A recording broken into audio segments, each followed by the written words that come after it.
All right. So this is basically the slides for Chapter 4. Make sure we go over everything covered so it's clear.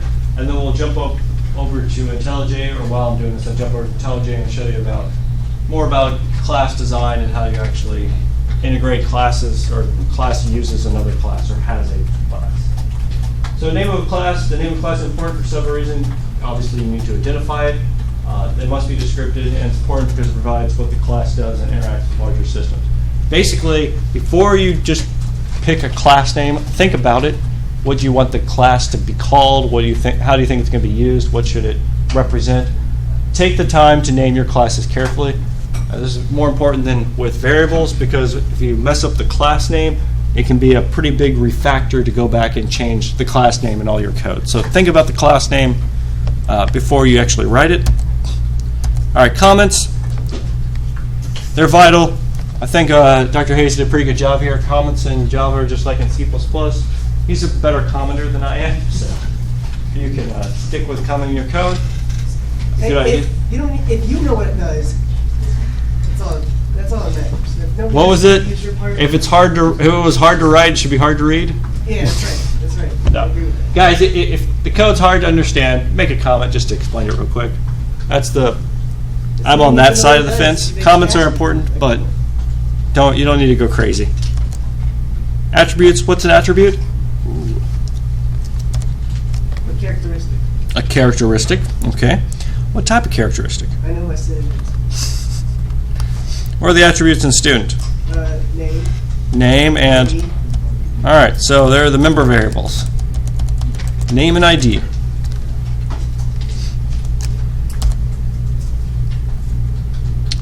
In menu design, all attributes are private. In general, that's the way you want to do it, unless you have a specific reason to make something public, which usually is not what you want. So if it's private, can you still scan in something? Have an input? Yes, you could always have setters and getters. Methods. What's the method if that was the attribute?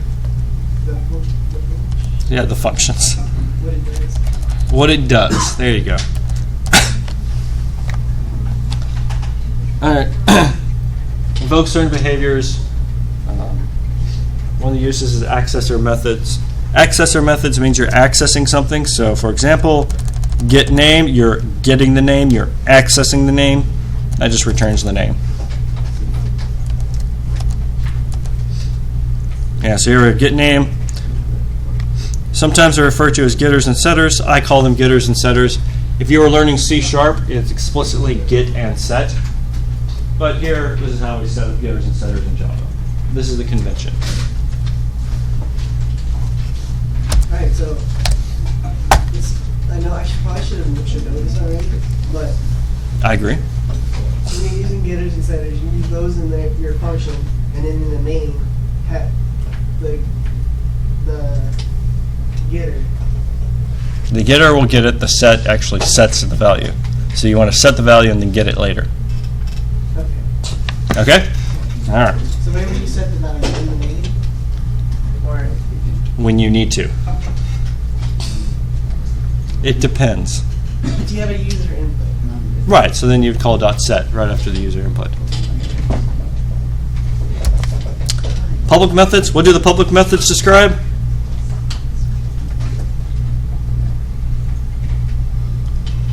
It's a method available to all your functions. All right, and what's the word I'm looking for? It is of the class. Interface, there we go. Got to keep that in mind. It's the interface. It's how you agree other classes to communicate with your class, or other objects to communicate with your object. Notice we have got some constructors, but we also have get name and get ID as well that are part of the interface. Private methods. So you can't have private methods, and that's something to be hidden from other classes. These are usually something to help do something internally. Hopefully I'll get you a good example of this later, but there might be methods that just help clean up your code so it's easier to understand what's going on, but you don't want other people calling them, so you make it private. Great, that was nice and short. Okay, so let's go ahead and jump over to an example. Is that too hard to see from back there, or you got it? Or you want me to turn off the light? Things can get really dark. Yeah, I like it. You like it? All right. Back to our natural environment. Okay. So beforehand, I talked about a student object, and we stated, hey, look, the student object is going to have an ID and a name. We decided that you can't have an empty constructor. You have to construct a student with at least a name, preferably an ID. But if you only have the name, we'll just set the ID to 0. And maybe we'll have a string with to get the name, or a function to get the name and get the ID, and another function to figure out what the current student count is. All right, and I was trying to start showing you about how you can compose essentially classes inside of classes, or an object can contain other objects. This is very useful and will be very necessary for your next lab. But so here we have our student, and I was saying maybe we'll have a classroom object that will model a classroom. And I said that first off, your classroom will have a name, and it'll have maybe an array of all the seats that are in the name, or in the classroom. We talked about arrays, or y'all talked about arrays in C++. They're going to behave a little similar right here, and I've actually done a little. But when you construct your classroom, ooh, that was interesting. You have your name, number of seats, and then you construct basically your seats will just be an array of students. Since it's an array of objects, they're initially null, which means that if you try and get something at a certain position, it may return null. But I did have a way to set which seat's in there. All right, if I jump back into main, let's see, do I have a classroom main or just a student main? All right, we'll do a classroom main. New Java class. Classroom main. We'll add it here. Public static void main string args. Okay, so here I can make a class room. We'll call it AH208 equals new classroom. And what are we going to add to it? So it's name, AH208. And how many seats are in this room? Ooh, does anyone know? I'm not good at counting. The sign of a true computer scientist. I believe there's 24 in here. Okay, so we have 24.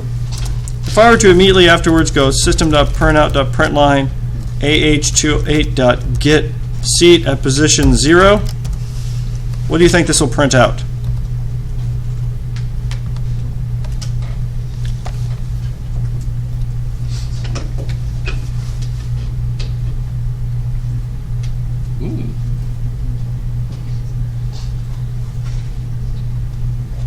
What is it going to print out? Go back to the classroom. Sure. Jump back to the classroom code.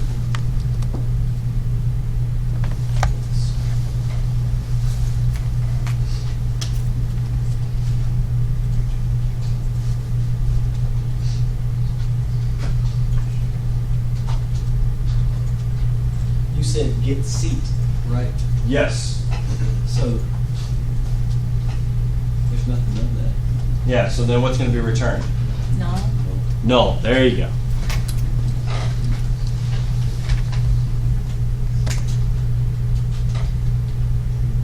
There we go.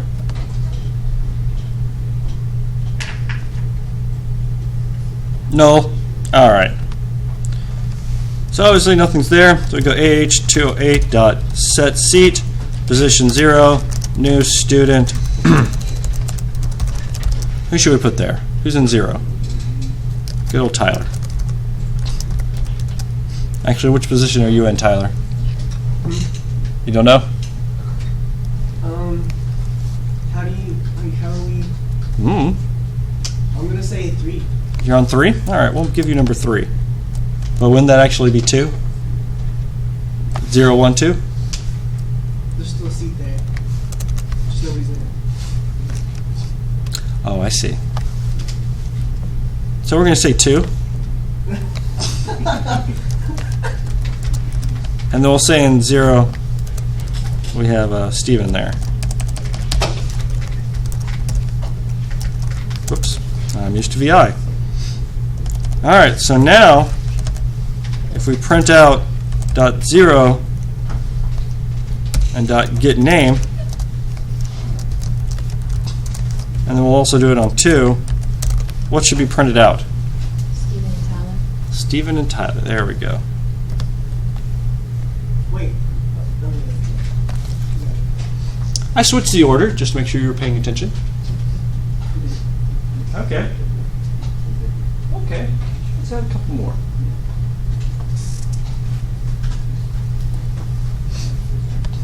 What else do we have? This is where I get to relearn everyone's name because I forgot them all. Tyler. The guy next to Tyler. What's your name? Matt. Matt? Oh, thank you, Matt. What's your last name, Matt? Webby. Wimby. Oh, okay, Wimby. Wimby with a B, right? Webby. Thank P. you. With a Yes. P. With the P? Yeah. Oh, okay. And the leak is over here. What's your name, sorry? Bronny. Thank you. Oh, wait, say it again? Bronny, okay. Ronnie. Ronnie. Thank you, Ronnie. Could not just escape my mind at the last moment.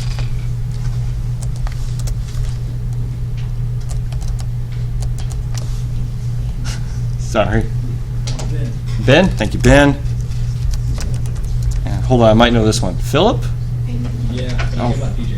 PJ. Okay. That was close. Almost had it. PJ. So if I go down here, let's put 4. What should that print out? Yep. All right, great. It's also kind of cool. So I can do student.out.println. Ooh, let's see who remembers this. Student.get number of students count. Ooh. 6, right? 6. Yep.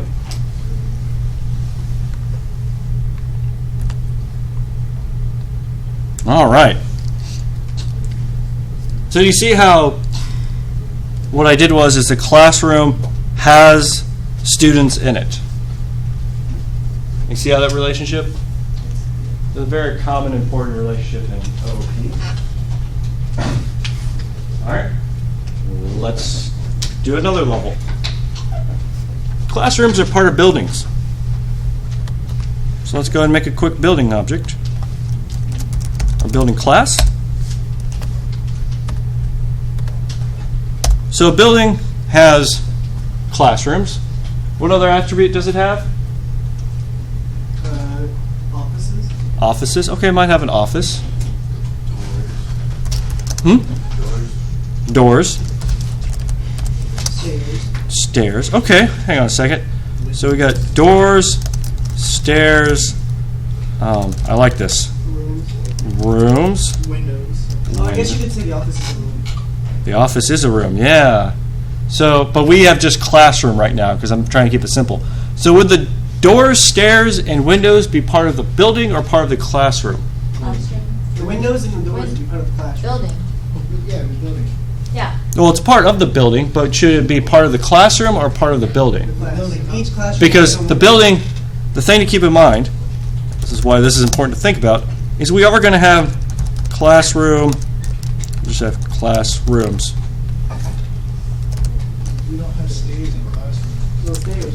Right, so, all right, so the stair would probably not be part of the classroom. But should the door and windows be part of the classroom? Yes. Yeah. Do you see how I push it down there to maybe simplify a couple things? So we'll go over to the classroom, and we'll have, I'm just going to try and make this simple, int number of doors, and what was the other? Num stairs. Windows. Thank you. Windows. All right. We'll just leave that there for now. So yeah, we don't need to think about the doors and windows here, just maybe the stairs, classrooms. You said office, offices. Okay.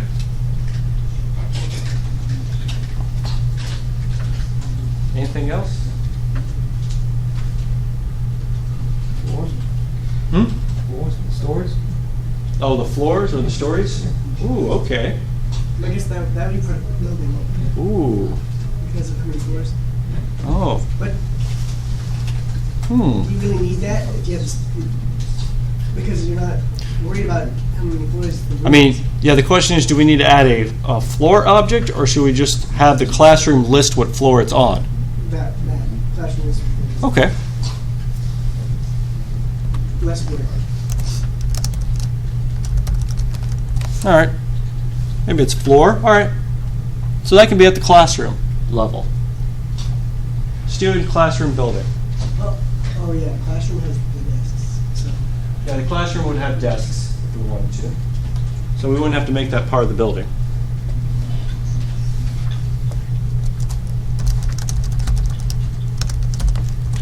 Okay, let's go back to building. So we got stairs, classroom, offices, probably the roof. I'm just throwing that in there. All right, what else? The building, it needs a name, guys. So let's go ahead and give the building a name. can we name it something really crazy? Sure. Let's call it yes. Paul of the West. Paul of the West, the Paul of the West building. All right. Well, we need to give a constructor. We'll go ahead and disable the default constructor here by making it private, and then we'll go ahead and make a public building. Needs to have a name, and then maybe num classrooms. All right. So then we could have. Whoa, I didn't want me to put an M in front of that. There we go. So M name would equal name, and then we'll have M classrooms equals new. Was it classroom sub num classrooms? Okay. Did I misspell it? Oh, this one needs a capital R. All right. We'll go ahead and do a quick getter and setter on those. So public set classroom into position, and you pass it the classroom. So then you just have M classroom sub position equals classroom. That probably needs to be a void. So I did the setter. Let's see if we can do the getter. What should the getter be? Public. What is the getter going to return?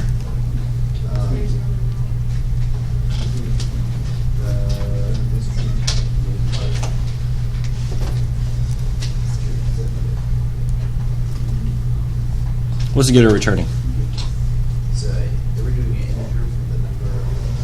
So the function is get classroom. So it's getting the classroom. If it's getting a classroom, So we're going to get the type. So we're going to get it's going to return classroom. there we go. What needs to be passed to it?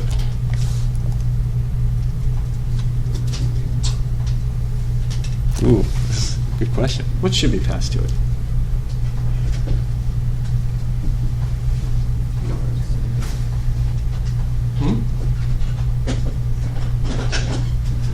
Yeah, probably position and Okay, so we can have position.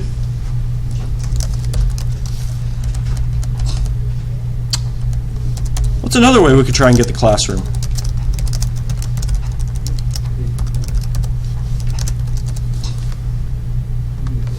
The students in the classroom. Okay, we could try and search by, yeah, so we could do student. I like that one. That's cool. I'm going to have it return null at first.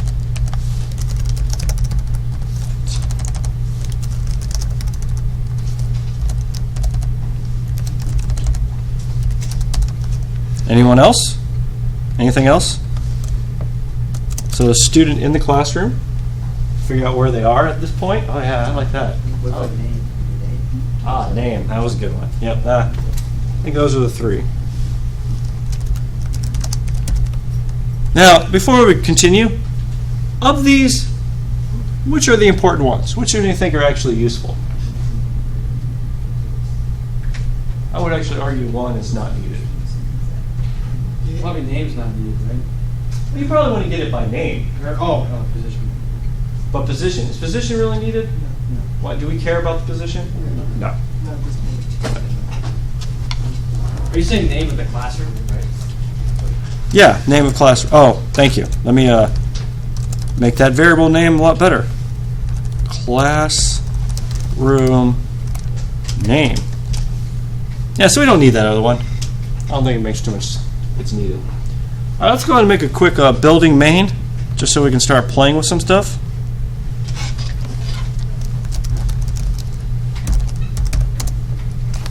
I'm going to add that in there. Let's go and do public static void main string args. Boom. All right. I already started one classroom with classroom main. And where did that guy go?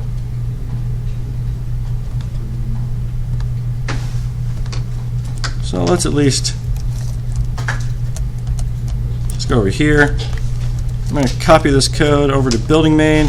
I'm going to create a private function, private classroom create AH208.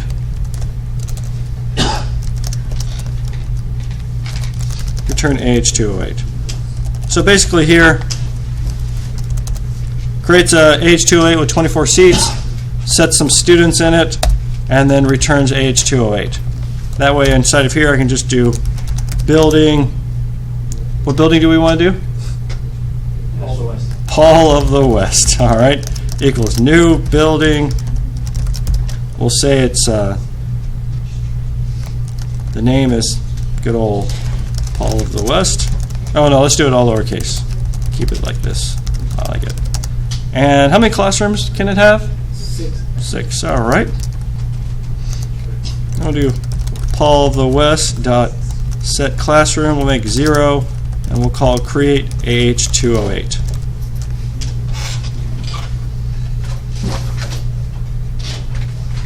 Oh.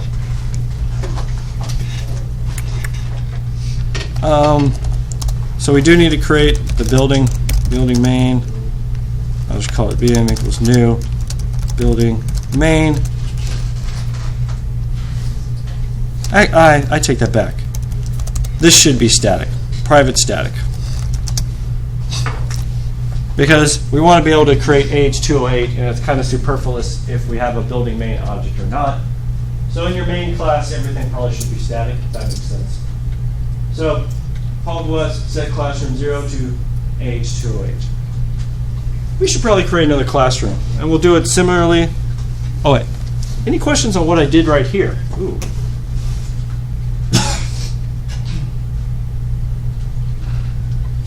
No? Yes. So when you called set classroom, Mhm. you passed it, that's Zero. the position that it's going to create it at, 0. and create AH208. What is the parameter type there? The parameter type there is what's returned by the create AH208 function, which is a classroom. See where my cursor is?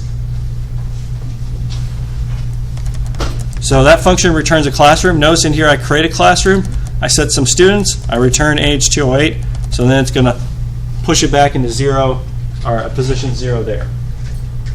So I guess kind of what I'm asking is set classroom, what do you have to pass that?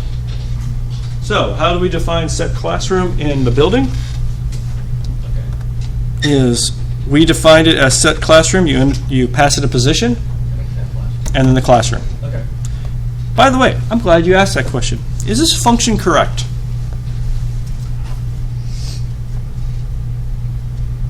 Sure hope so. I'm not the one that wrote this. I'm not. I've never promised the code I've written is perfect. True. That's true. And in fact, a lot of times I'm going to intentionally not write it perfectly. Here's one of the cases. What's wrong with this function? You've got. Is it supposed to be a void Oh, you function? get 2 getters. That sounds like Well, if it wasn't void, what would it be? Okay. what could I pass to this function to make the program stop executing? 0. No, zeros. Well, in classroom, if you pass a 0, but no. It would just set that to null. So I think that's actually okay. And by I think, I mean I know. But here you go. paulofthewest.set classroom. We'll pass 0, null. Go ahead and run that. Oops, that was the wrong one. One moment. Run building not main. All right, it was fine. No problems. So it's probably, so you only got 6 rooms in your building, right? So if you set something out of that 0 to 5. Ah, yeah. What if I put -1 right there? Is that legal to pass? Oh, yeah. It is in position. I just need an integer. And if I run it now, what happens? Exception, out of bounds. Ah. So, other programmers and your professor for this class will pass you evil inputs to your functions. So you need to check for them and handle them appropriately. So if position is less than 0 or position is greater than or equal to, what do we have? classrooms dot length, or I should say, if it's greater than, let's keep it this way. I like it this way. It makes it clearer.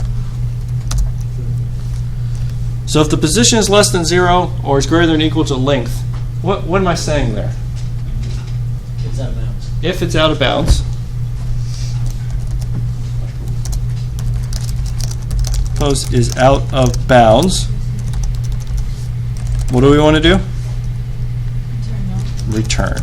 Just return. Get out. So now if we pass -1, it just ignores it. All right. Make sure with your functions you think about inputs that are valid to the function heading. Namely, you jump over here, you can pass -1 or something above the length. That's valid to pass here, but semantically make no sense, and take care of them accordingly. Okay. So we have AH208. Let's create another classroom. So public static classroom. Create. What other classroom do we want to create? Let's do AH207. AH207. All right. So classroom AH207. Make sure I spelled classroom correctly. Equals new classroom AH207. And I think there's 15 seats in there. And I'll have it at the end return this AH207 object we've created. All right. AH207.set seat 0 new student. Who should we have? Bob. Oh, Bob, my favorite. Oh, good old Bobby. Good old Bob. Bobby drop tables. All right, 5. Who's going to be in 5? Billy Bob. Billy? Billy Bob. Billy Bob. Oh, his twin brother. His twin brother. Their parents were just really lazy. All right, we'll have Spider-Man. Wow, we're going to... Hey, man. What is happening over This is a there? good class. I might not be. Yeah, Batman in there too, maybe? Sure. Put me on the roster.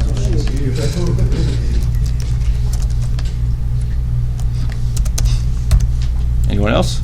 Walter in there. Walter? Walter White. Yeah, Walter White. it's a good class. It's chemistry class. Chemistry class? Ronnie, what'd you say? Jeff. Jeff? Yeah. Okay, Jeff. All right. And then we return. So we'll go ahead and set classroom. So, if I be done, why wouldn't that stuff be in classroom? Like, why would that be in main or in building? Like the students. Okay, hold on. I feel like what you asked is very important, but I didn't understand the question. Ask it again. Probably not. So, like how you were putting information in building, and then your building main is just calling it and getting the information from building, why wouldn't the students be in like a classroom and you just call the classroom? Like, why are you putting this stuff in building main? This is building main. This is a test program. Gotcha. I'm testing here. So we are testing / showcasing building, classroom, and student. Just to show you how you can compose things. Like you can have students inside of classrooms, you can have classrooms inside of buildings. I mean, we could have buildings on top of campuses as part of cities as part of states as part of countries as part of the world, planets part of systems.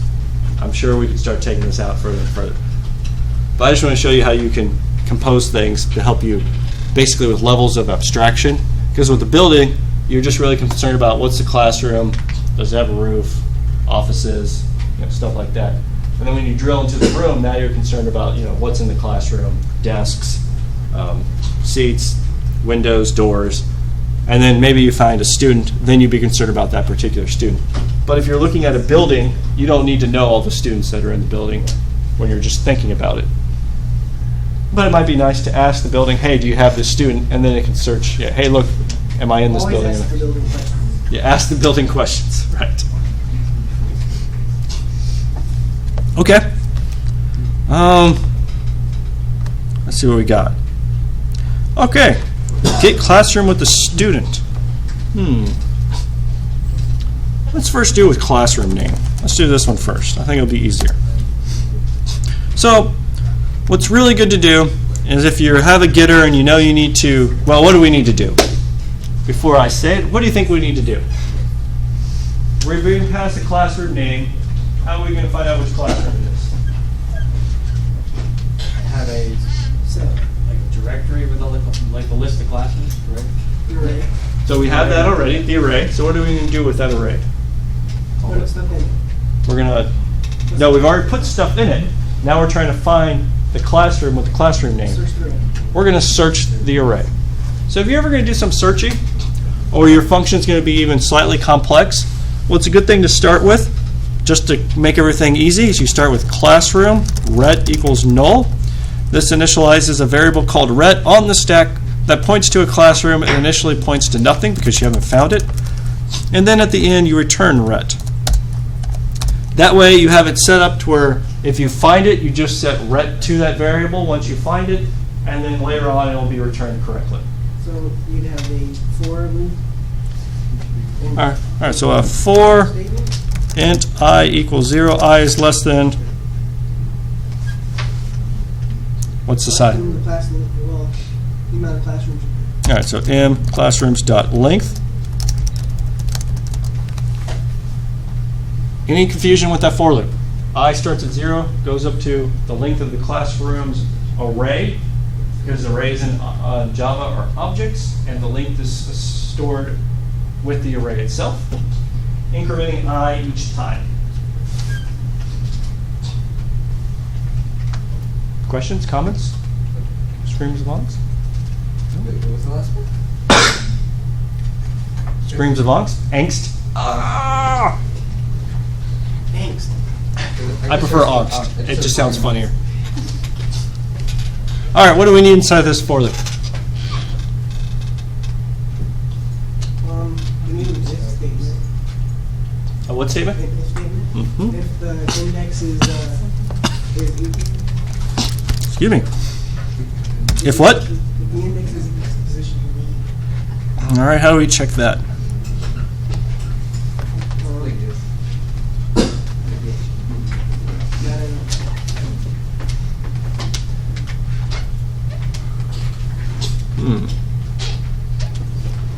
How do we go through the indexes of an array?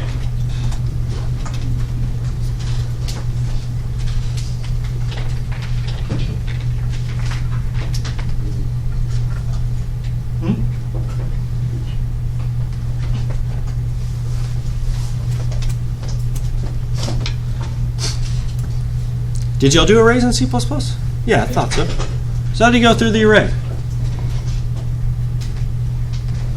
One at a time, pretty much. You start Okay, with 0. I'm just asking for, okay. So in classrooms, what's the next character of the syntax? Try to get everyone to say, yeah, Check whoever eyes, that's the index. the brackets. Bracket. There we go. Woo. Classrooms dot, well, let's get the, ooh, we don't have a name on classroom? Uh-oh. Let's go back and fix that. Bad things are happening. Nope, we just fixed that real quick. Public string get name. Return name. Now we can dot get name, and ooh, what comes next? Let's see who remembers.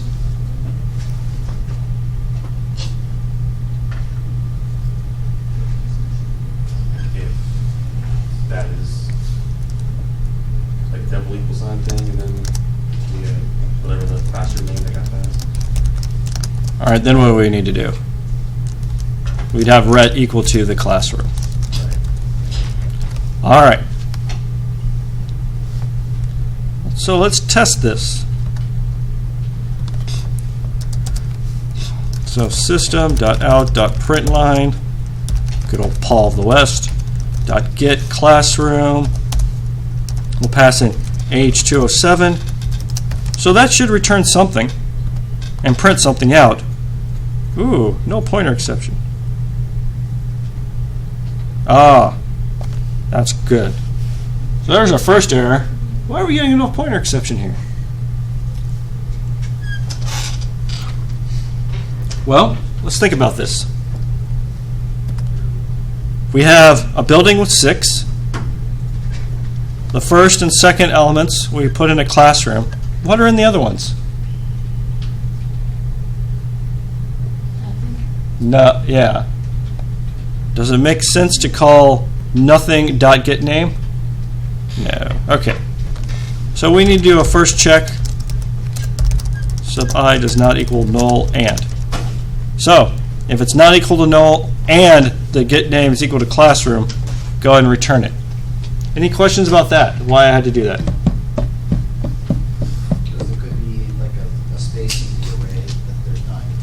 Yeah, there's nothing in there. And if you try and call a function on a null object, you get a null pointer exception. So that'll skip over. Hmm? That'll skip over and go to the next. Yeah, you got it. This says first it has to not be null, and if it's not null, then you can check this.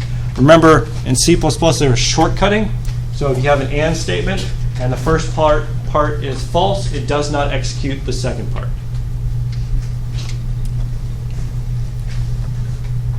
All right, let's try it again. Ooh, came back with an actual classroom. That's good. Let's see what happened here. Oh, I know what happened. We're going to make a new string, age207. We're going to try it again. And this time we get null. I didn't get null the first time, but I got null this time. This is kind of tricky to understand. This is the way Java compiles things, and it's kind of frustrating. And the way to get around it is if you're comparing objects, never use double equals. Always use the equals function.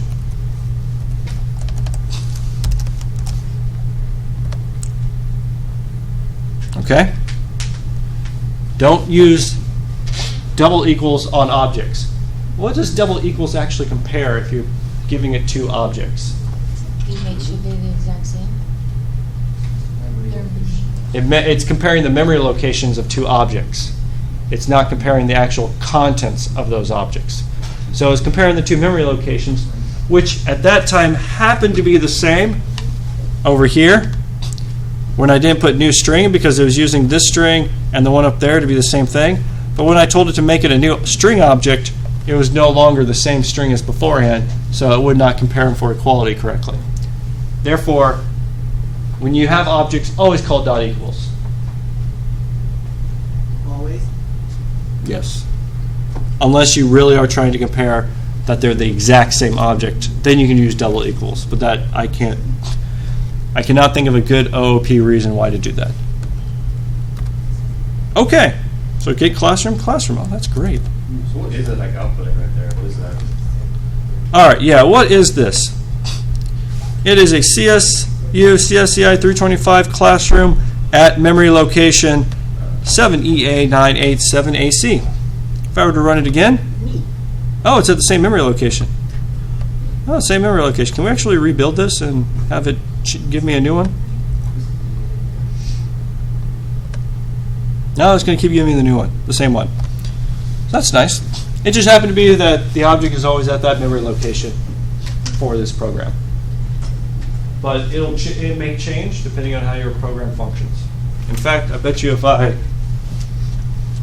did this, just something simple like that, and reran it, it probably would give me, oh, it gave me the same one. That's cute. The memory location might be different at other times. I'll just say that. C++, it changes all the time. But it looks like to be kind of consistent. Okay. All right. Now, what was this next one? By student. So we want to see, we want to get the classroom that has a particular student. Okay. How should we go about that? Get like a list of, like an array of students then? Get an array of students. Okay, should the building have the list of students? No, I guess the office would, right? Well, the classroom does, right? So the classroom has the list of students. So we really need to jump over to the classroom first. And maybe we could do public student get student, passing in string student name. All right, now we're in the classroom right now. So let me go ahead and make a student ret equals null, return ret at the end. And the classroom, just to refresh, has a name and an array of students. So if I'm at the classroom level and I want to see if I can get a student, what do I do? For loop, right?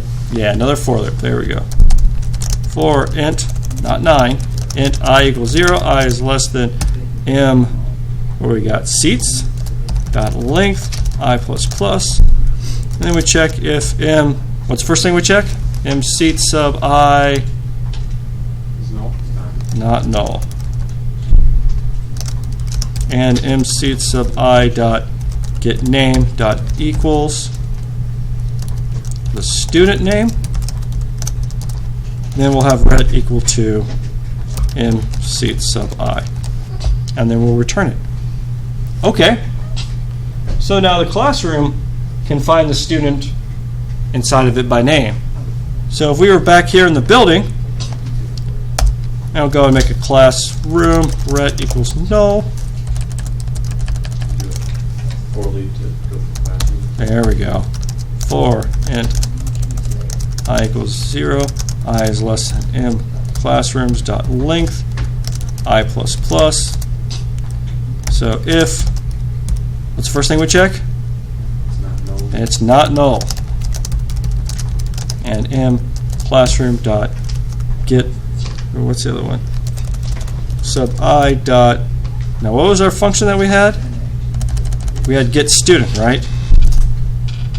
And then we need to pass in dot get name. Whew. So dot get student. Oh, but it's needs to be a Boolean. So we really just want to know if that is not equal to null. Because if it's not equal to null, then that means it found it. In which case we can then create a, well, which case it means it found it. So we just need ret to equal m classroom sub I. And we're done. I typed that fairly quickly. It's really important you understand what just happened there. The classroom is going to take care of finding a student inside of it. And the building is going to take care of asking each classroom, do you have this student? Do you see how the division of labor was done? I divided the labor out. So I didn't have to go pull a full list of students. I just told each classroom and said, do you have the student? Do you have the student? Do you have the student? Okay. So if we were in building... You can't do your if line up there on the board. The if line. What's the question? Like, what's at the end of that if line? Like, see, it's kind of like off the screen there. Oh. Go up. Not equal one up. Oh, yeah, you can't see that on the board.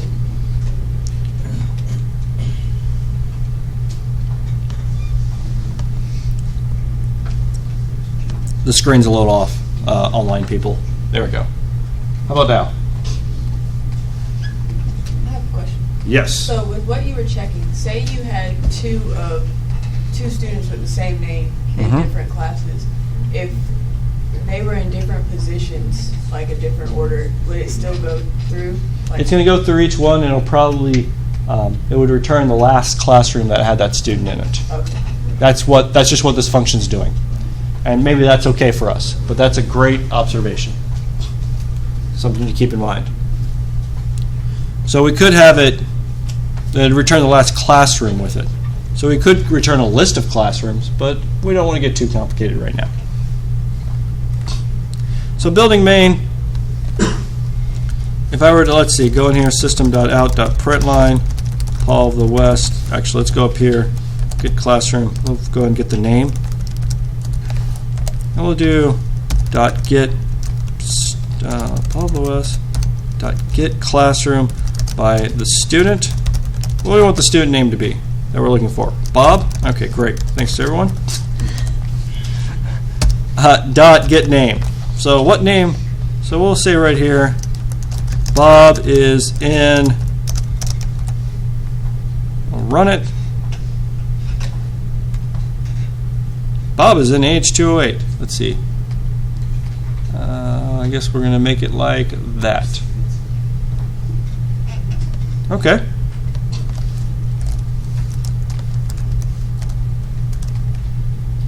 I'm going to make this 2 lines so it's a little clearer.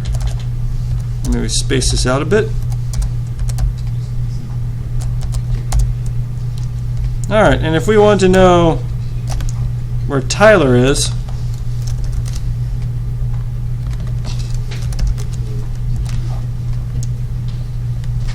it's probably going to jump into AH208 and return that one.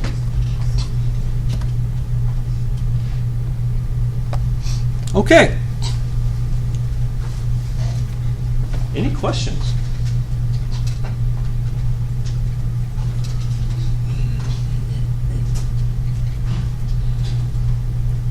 All right. Hopefully you can see the technical term for this is functional decomposition. What's happening is, and it's called that because you're dividing the functions into different portions or different objects. The point of this is you really should have your object take care of everything it's managing. And then if you want to divide it out like with building, it has some object inside of it that may take care of little specifics for you that you don't care about.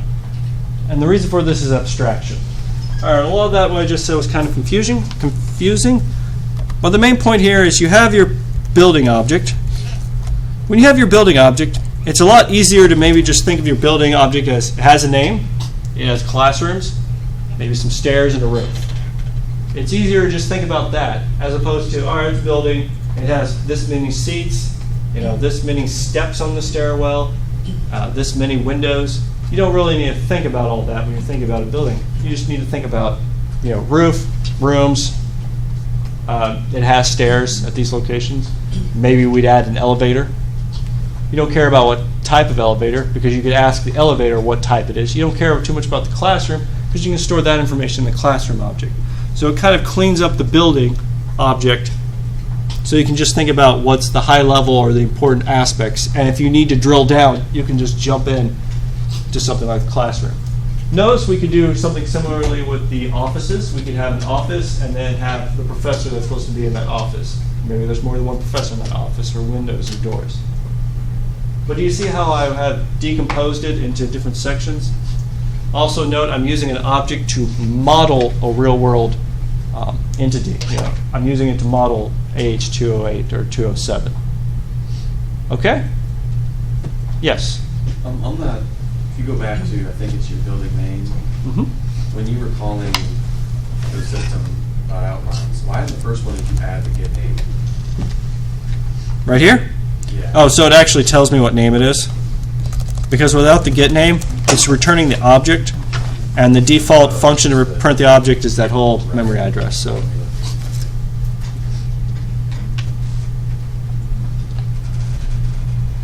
good question. Any others?